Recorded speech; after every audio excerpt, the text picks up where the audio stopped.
Next, we get into the Anana Sutta, where they talk about 4 different types of happiness, or 4 different ways you kind of experience happiness.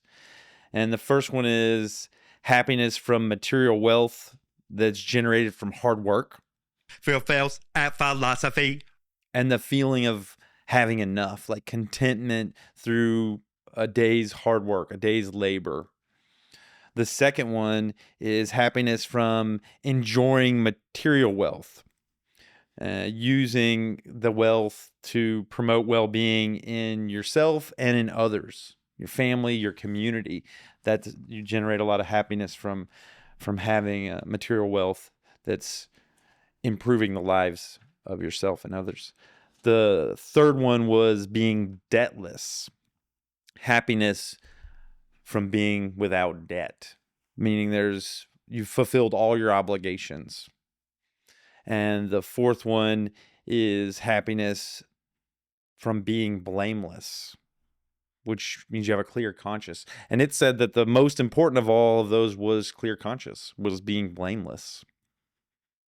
Yeah, that's living with a clear conscience.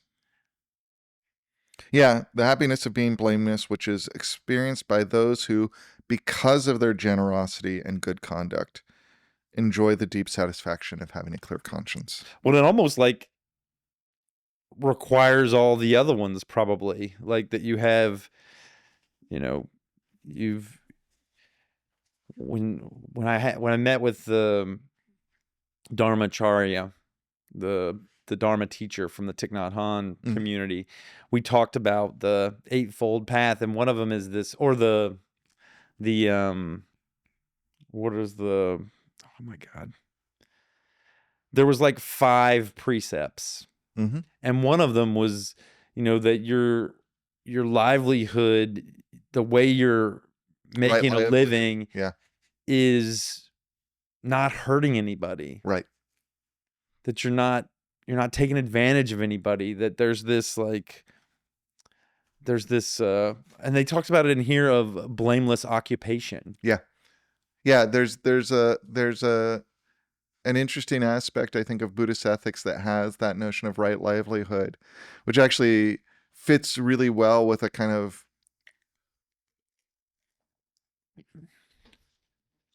occupational consumer-based culture in which we live, right? Where your value is finding a job or an occupation or a vocation that contributes to your society and brings wealth to you, right? Right.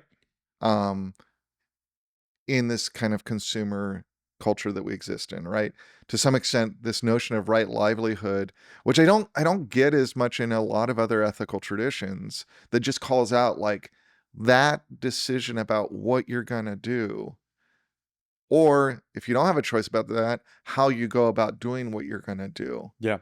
Right? That you've got a role in life, a role in society, and maybe this is because it comes out of a period of reflection on Dharma and who's in what positions in society and the kind of Vedic, post-Vedic background to Buddhism, right? That's also forming up Hinduism, where there's this there's the butcher, the baker, the caste system, right? Too, right? And that's really about, I mean, to me, when I look at that seems to be about this very early attempt to analyze the complex social system that's kind of coming about with urbanization, right? You're beginning to have human beings exist not in small bands of kind of shared labor, and you're starting to have human beings exist in complex societies of the differentiation of labor and specialization that's allowing this economic restructuring to happen, that gives rise to really the early Bronze Age urban civilizations, right?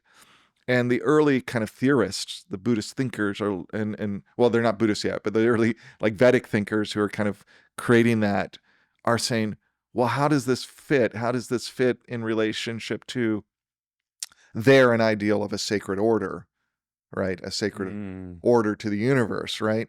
And so starts saying, oh, there's people who do this and people do. So you get this early occupational theory of society that people take on different occupations, and in it they work together to contribute to the society. And the kind of dharmic view is like, if we can just get this all right and put these all in the right place and make sure that if you're born a butcher, you know that your role is to be a butcher, you can start training to be a butcher early on, etc. Buddhism rejects that, right?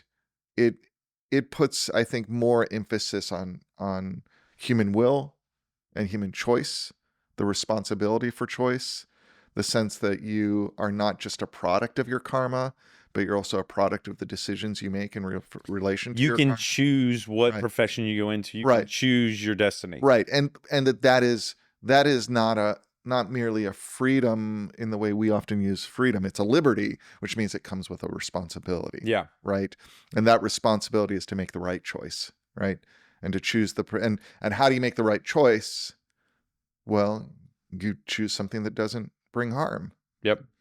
But also, interestingly enough, if generosity is an important thing to cultivate, is it important to choose a choice that allows you to, like, is there a argument here for acquiring wealth correctly and sharing it correctly, right? To do that thing where you say, let's make this space more, let's make the farm work better so we get more food out of it for the community. Yeah. And in that way, I can be generous. It's not just about kind of giving everything away and not worrying, like there's often this way in which when we hear generosity, we think about just giving it away, but you got to have stuff to give away if you're going to be generous. You have to be productive. Right. You have to find a way. Yeah. And that seems to be part of what's going on here is there's a happiness from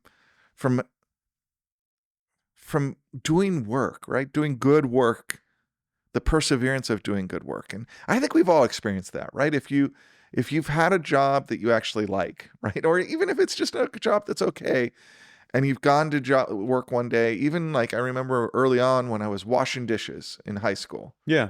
There were definitely days I came out and I felt good. And I felt good because it was like 6 hours of solid dishes. Yeah. And I was on it and I got them done. Yeah. You feel good about a day's Right. work done. Right. Like that seems to be that, and then earning the money for it. And that was part of it, right? Like I did the work, I did it well.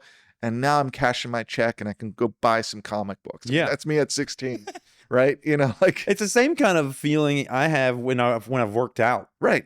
It's like choosing to invest in yourself or choosing to invest in, Right. in And when you work out, the wealth then is a healthier body. healthier body. Right. Yeah. Like, and so It's an investment. right. So it's not that the wealth is not part of the happiness, but it's only part of the happiness in the right context with the perseverance, with the hard work.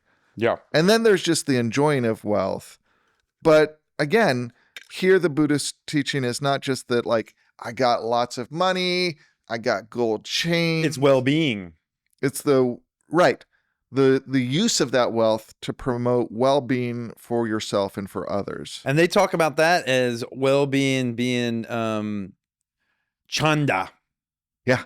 Chanda is good nutrition, adequate housing, healthcare, education, spiritual growth. Right. When you talk about well-being, I think that's what they're thinking about. Are we improving my nutrition? Am I improving the nutrition of my family and my community?